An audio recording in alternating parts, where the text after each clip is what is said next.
저는 이제 아직도 좀 이해가 안 가는 게, 그러면 지금 그 그레이트 니체 사태가 다가오게 되면 어쨌든 부채를 빨리 상환하라고 은행에서 독촉을 할 것이다 라고 말씀을 주셨잖아요. 그러니까 두 가지가 있죠. 첫 번째는 내가 거래하는 금융기관이 예. 아작이 나는 경우, 그렇죠. 그 금융기관을 좀 될지 안 될지를 볼 수 있는 조건이 뭐냐, 요걸 한 단계만 더 들어간다면은, 첫째, 그 금융기관이 4% 정도 이상의 금융처를 갖다 해외에서 많이 발행했느냐. 그 다음에 그 예금자 보호법을 받는 금융기관이 아닌 경우, 오케이. 새마을금고나 지역농협 단위 제2금융권. 네네. 그렇죠. 제2금융권. 그러니까 저축은행까지는 예금자 보호법을 받으니까 재산이 되니까.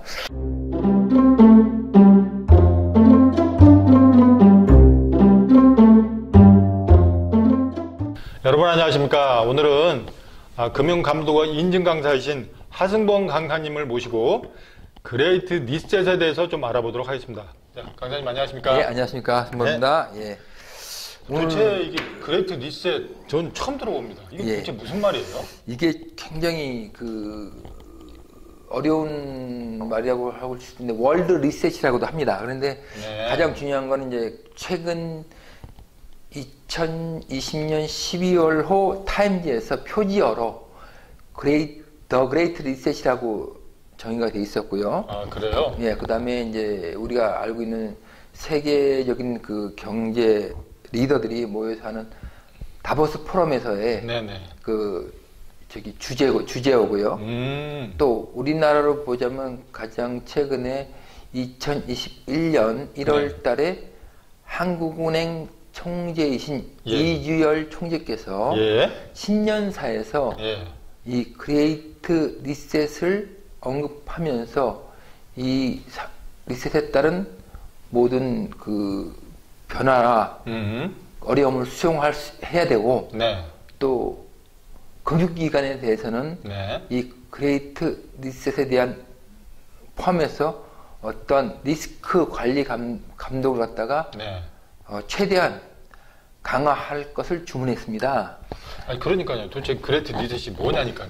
그러니까 쉽게 말하자면 그렇죠. 우리가 뭐 PC가 버벅대면은 발로 찹니까? 아니면 파워 스위치를 껐다 켭니까? 일단 뭐 목통이 되거나 하면 일단 모르면 무식하게 전원부터 껐다 켜서 잘 되면 좋고 안 되면 AS 센터 데리고 가야 되겠죠. 그렇죠. 그렇다면 결국 그레이트 리셋이라는 건 제로 베이스에서 다시 출발하겠다는 거예요. 모든 거 기존에 있는 걸 갖다 다 없애버리고 새로운 시스템으로 재부팅한다는 소리니까 거기에는 이제 뭐 경제적인 쪽에서 보면은 뭐 우리가 쉽게 말하자면 혈관에 흐르는 건 화폐인데 금융인데 뭐 금융, 화폐 아니 모든 제도와 이런 걸 갖다가 재출발한다는 뜻이겠죠. 다시 시작이 제로 베이스에서. 그렇다면 아직 다가오진 않았지만 저희한테는 그 가장 불확실성한 가장 위험한 시기가 다가오고 있다. 그 폭탄이 될 수 있겠죠. 우리한테는.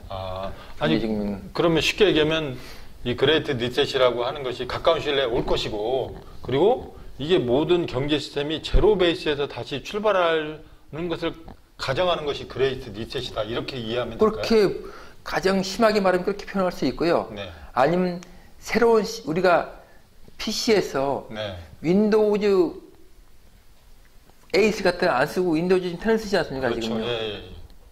그런 거죠. 윈도우즈 8가 시스템이 완전히 바뀐다. 그렇죠. 그렇게 봐야겠죠. 모든 시스템이 바뀐다고 보면은 지금 보면은 여러 가지 생각할 수 있지만은 가장 중요한 게 이제 전 세계의 그 페트로달러, 즉 미국에서 근본이 제대로 발행한 달러를 릭슨 닥트린에 의해서 이제 그때 돈을 안 바꿔준다고 그러지 않습니까? 그 전에 미국이 근본이 제대로 있을 때는 미국 국민은 금을 보유할 수 없었습니다.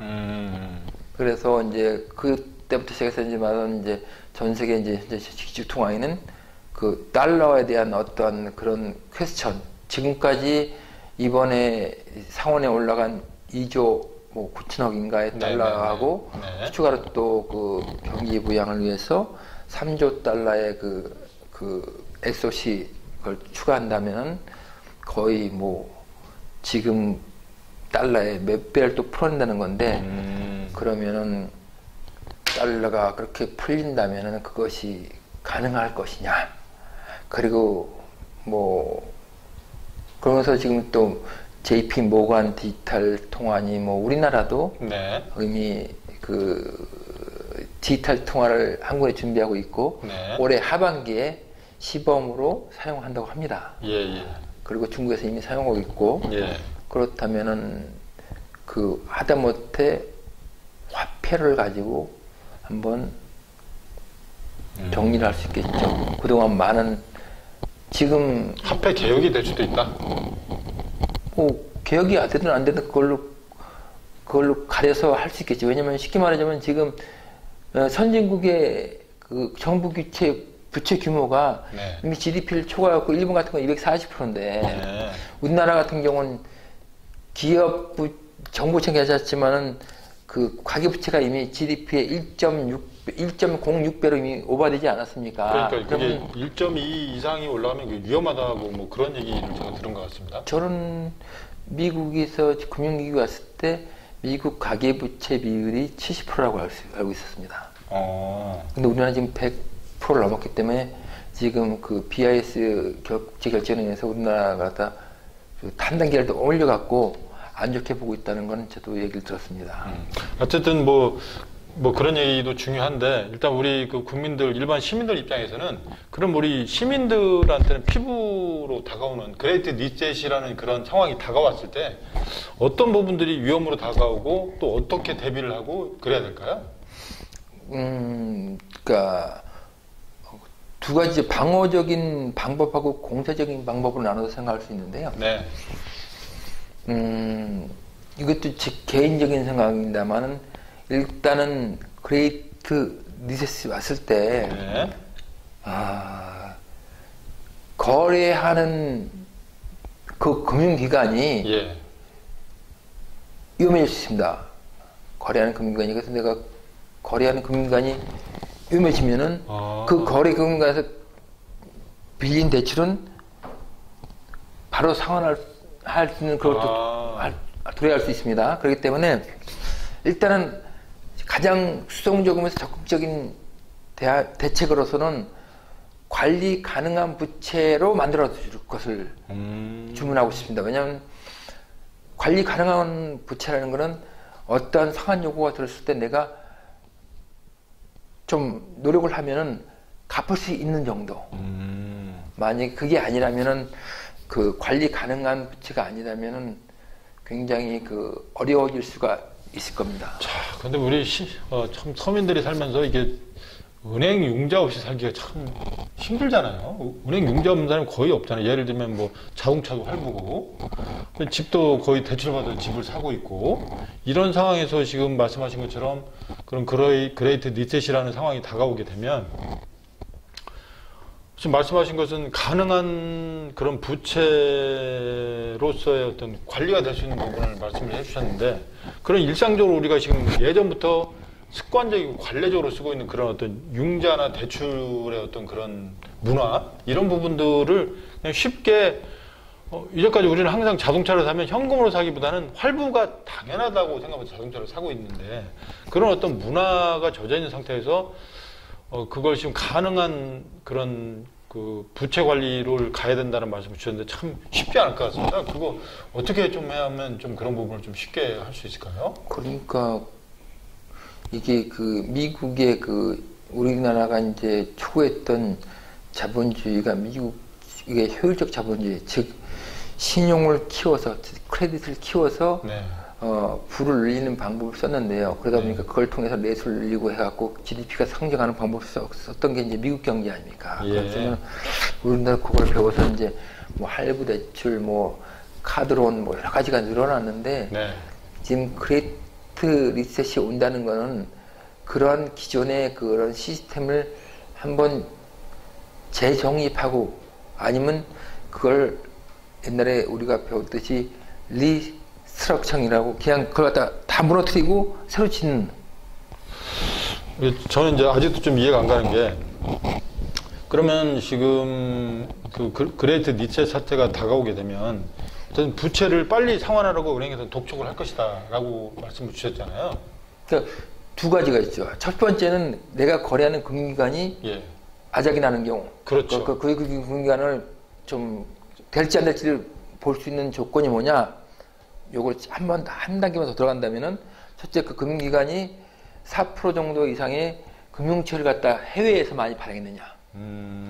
그 다음에 그 예금자 보호법 을 받는 금융기관이 아닌 경우, 오케이. 새마을금고나 지역농협 단위 제2금융권. 네네. 그렇죠. 제2금융권. 그러니까 저축은행까지는 예금자 보호법을 받으니까 대상이 되니까. 예금자 보호법에 의해서 받는 금액이 얼마까지죠? 1인당 5천만 원까지 원금자 포함해서. 예. 그것도 싫다 하는 분들은 다 긁어 모아서 우체국으로 갖고 가시면 됩니다. 우체국으로. 그건 돈 많으신 분들 얘기고, 그건 우리 같은 서민들은 그렇게 못하고, 또한 서민들이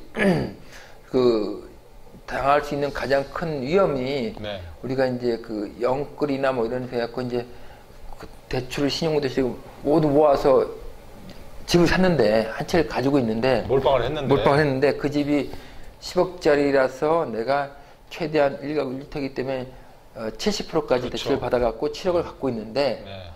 7억 대출을 7억 갖고 있는데 네. 그걸 이제 간신히 이제 원금이자 내면서 이제 장기 대출을 해서 이제 갚아나가고 있는데 갑자기 이제 그 부동산 가격이 때문에 그 유동성이 약화되면서 쭉 떨어진다. 예.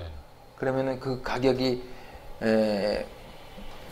뚝 떨어지면은 그거에 대한 담보 보충을 금융권에서 요구할 수가 있죠. 그럼 담보 보충 못 한다면은 은행에다 그만큼의 상환을 시켜야겠죠. 그리고 현재 그런 것이 부채를 내가 관리할 수 있는 정도의 그런 여유가 되는지 안 되는지 그런 걸 판단할 수 있다. 예를 들어 그런 상황이 왔을 때 내가 그걸 갚을 수 있는 여유 자금이 있다면 버틸 수 있지만 그렇지 않다면 그냥 쫓겨날 수도 있는 상황이 된다. 뭐 그렇게 볼 수 있는 건가요? 그렇죠. 그거하고 그게 이제 수동적인 방법이고 네. 이건 뭐 제 내피셜이지만은 네. 적극적인 방법으로는 실물 예. 금과 은을 좀 확보해 보십시오. 실물 금과 은을. 실물 자산을. 실물 금과 은, 실물. 그것도 이제 동네 금은방 가서 하지 마시고 저기 한국 금거래소나 한국 표준금거래소에서 인정하는 금과 은을 확보하셔갖고 그걸 왜냐면 지금 미국에서 그 달러를 발행하면서 달러 가치가 떨어진 걸 방어하기 위해서 미국 그 금거래소, 은거래소에서 어떤 그 개시 증거금이라든가 청약 증거금 그런 조건을 한 10배 이상 어렵게 해갖고 지금 금과 은의 가격을 못 올라가게 지금 막고 있다는 얘기가 들리거든요. 그러면은 제가 봐서는 그때 만약에 그레이트 리셋이 되면 마지막까지 남는 나를 보호해줄 수 있는 자산이 무엇일까? 안전자산은 네, 금강밖에 없을 거라고 저는 생각합니다. 그건 이제 적극적인 어떤 대책 중에 하나입니다. 예, 이상입니다. 자, 그러면 지금 오늘 하신 말씀을 좀 정리해보면 그레이트 리셋이라는 상황이 가까운 시일 내에 올 확률이 너무 크기 때문에 우리 일반 시민들, 우리 국민들은 그 부분에 대해서 좀 대비를 해야 될 것이다. 그렇죠. 가진 사람들이야 여유 자금이 있으니까 어떤 상황이 되더라도 그거에 대해서 능동적으로 대처할 수 있지만 그렇지 않은 경우에는 굉장히 부채가 많고 융자나 대출이 많은 분들은 굉장히 위험할 수 있기 때문에 그 부분에 대해서 굉장히 관심을 가지고 적극적으로 이 부분에 대해서 어떤 해법을 좀 개인적으로 모색하고 있어야 되지 않나 이런 생각이 좀 드네요. 그렇습니까? 저는 저기 IMF 때 네. 저희 직장 그 상사분이 직장에서 목매달아 자살하셨어요. 그때 전무라는 분이요. 그러니까 저는 그런 사태가 벌어지지 않기를 참 저기 기원 바라면서 하여간 멘탈 관리를 잘하시고 어차피 다시 시작할 수 있는 거니까 제발 저기 그 나쁜 마음은 갖지 않았으면 좋겠습니다. 알겠습니다. 무슨 말씀 알겠고요. 자, 지금까지 우리 그 금융감독원 인증 강사이신 하승범 강사님을 모시고 그레이트 리셋에 대해서 알아봤습니다. 여러분 감사합니다. 감사합니다.